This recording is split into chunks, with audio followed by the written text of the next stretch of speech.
নমস্কার বন্ধুরা, সিরিয়াল সারাদিন 2.0 আপনাদের স্বাগত জানাই। আজকে পর্বে আপনারা দেখতে পাবেন এত বছর পর মিশকা আবার ফিরে এসে সেনগুপ্ত পরিবারের কি ক্ষতি করতে চাইছে। সম্পূর্ণটা জানতে ভিডিওটি স্কিপ না করে দেখতে থাকুন। কাকিয়া এসে উর্মিকে বলে, উর্মি তোমার এই কি অবস্থা, তুমি তো একেবারে নাওয়া খাওয়া ছেড়ে দিয়েছো, এরকম করলে কি করে চলবে বলো তো। এই নাও, আমি গরম দুধটা এনেছি, এই দুধটা খেয়ে নাও। দুধ দেখে উর্মি চমকে যায় আর বলে, কাকিয়া আমি এখন খাবো না, মেয়েটা আগে বাড়িতে ফিরুক। এই বলে উর্মি মনে মনে দুধে বিষ মিশিয়ে দেওয়ার কথাটা ভাবতে থাকে। আর তখনই সেখানে রূপা আসে আর উর্মি রূপার কাছে ছুটে গিয়ে বলে, রূপা তুই ফিরে এসেছিস, ভগবানের অশেষ দয়া, তুই ফিরে এসেছিস, তোর কিচ্ছু হয়নি। তখন রূপা বলে, তুমি কি ভেবেছিলে কাকিয়া আমি আর ফিরবো না তাই তো? তখন জয় বলে, দাদাই এ কি বলছে রূপা উর্মিকে। তখন সূর্য জয়কে থামিয়ে দেয় আর রূপা বলে, কাকিয়া আমি এইসব কি বলছি, তুমি সবাইকে বলে দাও না। তখন উর্মি ভয় পেয়ে যায় আর বলে, কেন আমি কি জানি? তখন রূপা বলে, ও তুমি তো জানো না, জানলে আর কয়েকটা ওষুধ আমার মিল্কশেকে মিশিয়ে দিতে তাই তো? এই কথা শুনে বাড়ির প্রত্যেককে চমকে ওঠে। তখন উর্মি বলে, রূপা আমি তোকে কিছু বলতে চাই। তখন রূপা বলে, না তুমি আমাকে কিচ্ছু বলবে না,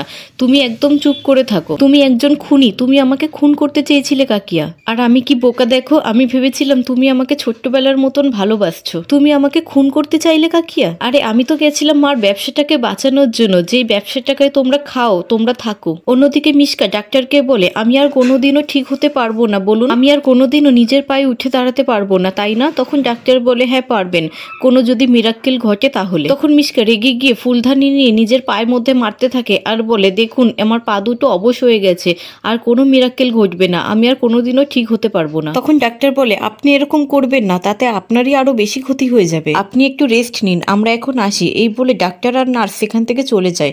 তখন মিশকা তার কাজের লোকটিকে বলে, যাও তুমিও দরজাটা বন্ধ করে দিয়ে চলে যাও, আমি একটু একা থাকতে চাই। তখন মিশকার কাজের লোকটি দরজা বন্ধ করে দিয়ে সেখান থেকে চলে যায়। আর তারপর মিশকা নিজে নিজে উঠে দাঁড়ায় আর নিজে নিজে বলতে থাকে, মিশকা তুই মাঝে মাঝে না একটু বেশি বাড়াবাড়ি করে ফেলিস, কিন্তু এছাড়া তো আর কোনো উপায় ছিল না, সবাইকে তো বোঝাতে হবে আমি প্যারালাইজড, সবাইকে এটা বোঝানোর জন্যই এত সব নাটক করা। আমার পায়ে আবার সার নেই, ব্যথায় একেবারে টনটন করছে, এত জোরে জোরে মারলাম, যাক ফাইনালি আমি সুস্থ আর আমি মুক্ত, এবার আমি পার্টি করব। এই বলে মিশকা গ্লাসে মদ ঢেলে মদ খায় আর নাচতে থাকে। তারপর মিশকা নিজে নিজে বলতে থাকে, হিসাব বাকি আছে, এখনো আমার অনেক হিসাব বাকি আছে।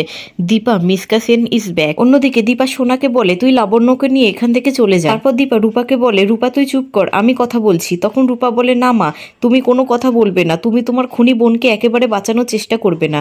তখন জয় রেগে যায় আর বলে, রূপা এসব কি বলছিস তুই সব না জেনে? তখন রূপা বলে, না জেনে? তুমি কি করে জানলে আমি না জেনে এসব কথা বলছি কাকাই? তোমাদের লজ্জা করে না তাই না? তুমি মার ব্যবসার টাকাগুলো সব চুরি করে নিয়েছো আর এদিকে তোমার বউ আমাকে মারতে চায়। তখন উর্মি মনে মনে বলে, রূপা তুই আমাকে ভুল বুঝলি, আমি তো তোর কাছে ক্ষমা চাইতে গেছিলাম আর তুই সেই সুযোগটুকুও আমাকে দিলি না। তখন সেখানে প্রবীর আসে আর বলে, রূপা দিদি ভাই তুই চলে এসেছিস? তখন কাকিয়া বলে, দেখুন না দাদা, রূপা এসে থেকে উর্মিকে খুনি বলে যাচ্ছে, উর্মি সেই সকাল থেকে কিছু না খেয়ে রূপার জন্য চিন্তা করে যাচ্ছে, আর দেখুন না রূপা এসে থেকে উর্মির সাথে কি খারাপটাই না ব্যবহার করছে। তখন উর্মি বলে, তুই আমার বিরুদ্ধে এত বড় কথা বলছিস, তোর কাছে কোনো প্রমাণ আছে? তখন রূপা বলে, আমি তোমার হাতে মিল্কশেক ছাড়া আর কিছুই খাইনি। তখন দীপা বলে, উর্মি আমি ভেবেছিলাম তুই বদলে গেছিস, কিন্তু তুই একটুও বদলাসনি। তখন উর্মি বলে, মিথ্যে মিথ্যে, এই সব কিছু মিথ্যে, ও বাইরে নিশ্চয়ই কিছু খেয়েছিল। তখন সূর্য বলে, জানো তো উর্মি, আমার যখন অ্যাক্সিডেন্ট হয়েছিল ডাক্তার কিছু আমাকে ঘুমের ওষুধ খেতে বলেছিল দীর্ঘদিন ধরে, আর আজ রূপার পেট থেকেও সেই একই ধরনেরই ওষুধ পাওয়া গেছে, একই ধরনের একই কম্পোজিশনের ওষুধ। আচ্ছা বলো তো এত কিছু কি কাকতালীয় হতে পারে? তখন জয় বলে, দাদাই তুই এসব কি বলছিস, উর্মি এটা কিছুতেই করতে পারে না।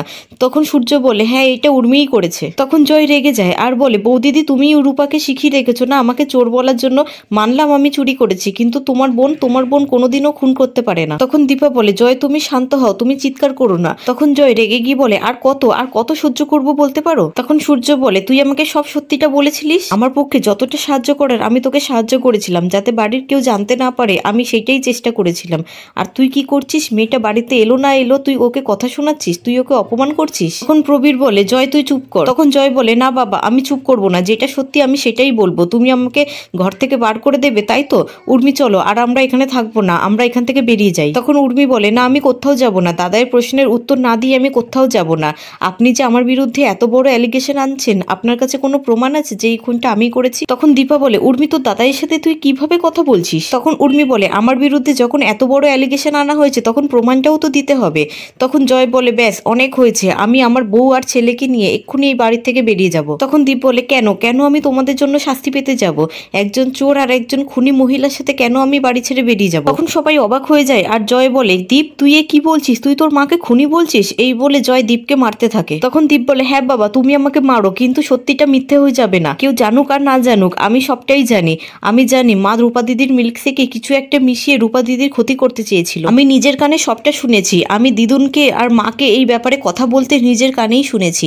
মা তুমি এই অপরাধে আমাকেও মেরে ফেলবে তাই না, বলো মা? তখন জয় বলে, উর্মি এ কি বলছে দীপ, তুমি এটা করেছো? দীপ কি বলছে এটা, বলো, চুপ করে থেকো না। তখন উর্মি কাঁদতে কাঁদতে বলে, আই এম সরি, আমি ভুল করে ফেলেছি, কিন্তু আমি রূপার কোনো ক্ষতি করতে চাইনি, বিশ্বাস করো। আমি সত্যি রূপার কোনো ক্ষতি করতে চাইনি। আমি শুধু চেয়েছিলাম ও যাতে এই কম্পিটিশনটা জিততে না পারে, ও যাতে নাচতে না পারে। তখন সূর্য বলে, তোমার এইটুকুর জন্য রূপার কত বড় ক্ষতি হয়ে যেতে পারতো, তোমার কোনো ধারণা আছে? তখন দীপা বলে, ছি উর্মি ছি, আমার কোনো আর ভাষা নেই। তখন উর্মি দীপার কাছে গিয়ে বলে, দিদি তুই আমাকে ক্ষমা করে দে, দাদাই আপনি আমাকে ক্ষমা করে দিন, আমি সত্যি রূপার কোনো ক্ষতি চাইনি, আমি শুধু ওকে একটু শাস্তি দিতে চেয়েছিলাম। এই বলে উর্মি দীপার পায়ে ধরে। তখন প্রবীর বলে, বড় বৌমা তুমি না, ছোট বৌমা রূপা দিদি ভাইয়ের কাছে অপরাধী, রূপা দিদি ভাই ঠিক করবে, ছোট বৌমাকে পুলিশের হাতে দেওয়া হবে কি হবে না। রূপা দিদি ভাই আমি স্বপ্নেও ভাবতে পারি না তোমার কাকিয়া এরকম কাজ করতে পারে, তুমি ঠিক করো তোমার কাকিয়া কি শাস্তি পাবে, তুমি যা বলবে তাই হবে, এক্ষেত্রে আমি অন্য কারোর কোনো কথা শুনবো না। তখন রূপা বলে, আমার মা সারা জীবন সকলকে নিয়েই চলতে চেয়েছে, আর আমার দিদি ভাই তাই চেয়েছিল, তাই ওরা এই বাড়িতেই থাক। আর কাকিয়া তোমাকে একটা কথা বলি, তুমি আমাকে বিষ দিতে চাও দিও, আমাকে মারতে চাও মেরো, কিন্তু কাকিয়া প্লিজ ভালোবাসা নাটক করে তুমি এরকম করো না, কারণ আমি সেই নাটকটাকে তো সত্যি ভেবে ফেলবো। এই বলে রূপা কাঁদতে থাকে। তখন দীপা বলে, উর্মি তুই যদি ওকে ঘৃণা করতে চাস সামনে থেকেই করিস, ভালোবাসার আড়াল নিয়ে করিস না। তখনই রূপা সেখান থেকে কাঁদতে কাঁদতে ছুটে চলে যায়। তখন জয় প্রবীরের কাছে গিয়ে বলে, বাবা আর কোন মুখ নিয়ে আমরা এই বাড়িতে থাকবো বলতে পারো, আমরা এই বাড়ি ছেড়ে চলে যাচ্ছি। তখন প্রবীর বলে, জয় সবার থেকে এইভাবে পালিয়ে যাস না, রূপা দিদিভাইয়ের কাছ থেকে কিছু শেখার চেষ্টা কর। এত কিছু হয়ে যাওয়ার পরেও রূপা দিদিভাই সকলকে নিয়ে চলতে চায়, সকলের সাথে একসাথে থাকতে চায়, তাই তুই যদি সত্যিই অনুতপ্ত হোস তাহলে রূপা দিদিভাইয়ের কাছ থেকে কিছু শেখার চেষ্টা কর। কালকে সূর্য আর বড় বৌমার বিবাহ বার্ষিকী, এটা 20 বছরের বিবাহ বার্ষিকী, আমার মনে পড়ে না শেষ কবে ওরা একসাথে খুব ভালোভাবে থেকেছে, তাই কালকে সেলিব্রেট করার চেষ্টা কর, কিছু একটা করার চেষ্টা কর, আর এই সেলিব্রেশনটা যেন ওদের সারা জীবন মনে থাকে। অন্যদিকে সোনা রূপার দিকে তাকায় আর বলে, রূপার মনে হয় খুব কষ্ট হয়েছে। এই বলে সোনা রূপাকে এসে জড়িয়ে ধরে। তখনই সোনা আর রূপা ব্যালকনির দিকে আসে আর দেখে সেখানে কৃষ্ণ এসেছে। তখন সোনা রূপা কৃষ্ণকে বলে, তুমি এখানে কি করছো? তখন কৃষ্ণ বলে, আসলে এই দিক থেকে যাচ্ছিলাম তো তাই জিজ্ঞাসা করতে এলাম তুমি কেমন আছো। তখন রূপা বলে, পৃথিবীতে কি ফোন বলে কিছু নেই, ফোন করে জিজ্ঞাসা করা যেত না?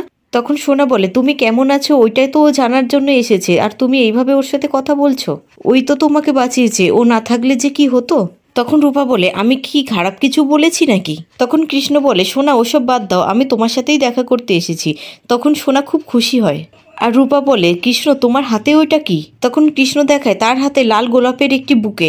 তখন রূপা একটু রাগ দেখায় আর কৃষ্ণ বলে, এটা আমি তোমার জন্য এনেছি সোনা, এটা আমি তোমার জন্য এনেছি, এ নাও। তারপর কৃষ্ণ সোনার দিকে ফুলটা ছুঁড়ে দেয় আর সোনা সেটা ধরে নেয় আর খুব খুশি হয়। তখন লাবণ্য কিছু দড়ি নিয়ে আসে আর বলে, এ নাও কৃষ্ণ দাদা, এই দড়ি দিয়ে তুমি প্রিন্সেসের মতন উঠে আসো। আমি বইতে পড়েছি প্রিন্সেস হেয়ার ফেলতো আর প্রিন্স হেয়ার ধরে উপরে উঠে আসতো, কিন্তু ওদের তো অত বড় হেয়ার নেই, তুমি এই দড়িটা দিয়েই উপরে উঠে এসো। তখন কৃষ্ণ বলে, তুমি একমাত্র আমার কষ্টটা বুঝলে পাকা বুড়ি, আর কেউ বুঝলো না। তখন সোনারূপা বলে, কেউ মনে হয় আসছে, তুমি এখন এখান থেকে যাও।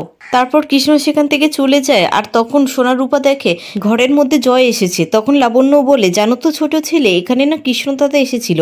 তখন সোনা লাবণ্য মুখ চেপে ধরে আর বলে, এইসব কাউকে বলতে নেই, এগুলো সিক্রেট। তখন জয় রূপার কাছে এসে বলে, রূপা আমি তোকে অনেক খারাপ কথা বলেছি, তুই আমাদেরকে ক্ষমা করতে পারবি? তখন রূপা বলে, প্লিজ কাকাই তুমি এইরকম করে বলো না, আমিও তো তোমাদেরকে অনেক খারাপ কথা বলেছি, আমিও সরি, আমাকেও তোমরা ক্ষমা করে দাও। তখন জয় বলে, ছাড় ওসব কথা, কালকে তোরা কিন্তু বাড়িতে থাকবি, কালকে দাদাই আর বৌদিদির অ্যানিভার্সারি আমরা হই হই করে পালন করব।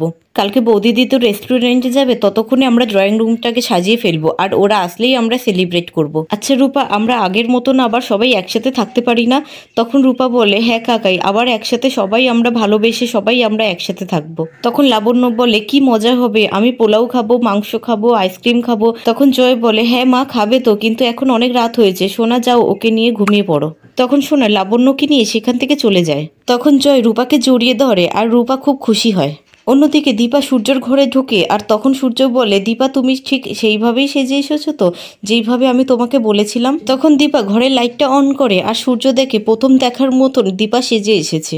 আর সূর্য এদিকে ডাক্তারের ইউনিফর্ম পরে আছে। তখন সূর্য বলে, দীপা তুমি আমার কথাটা রেখেছো, তুমি ঠিক সেইভাবেই সেজে এসেছো। তখন দীপা বলে, আমি সারা জীবন চেয়েছি আমার সবটুকু দিয়ে আপনার সব চাওয়া পাওয়া পূরণ করতে। হ্যাপি অ্যানিভার্সারি ডাক্তারবাবু। তখন সূর্য বলে, হ্যাপি অ্যানিভার্সারি দীপা। তখন দীপা বলে, ডাক্তারবাবু আজকে দিনের জন্য আমরা জগৎ সংসারে সমস্ত রকম জটিলতা ভুলে যাব। তখন সূর্য তার হুইল চেয়ারটাকে দূরে ঠেলে দিয়ে ওয়াকার নিয়ে দীপার কাছে হেঁটে হেঁটে আসে আর দীপা সেই দেখে খুব খুশি হয়।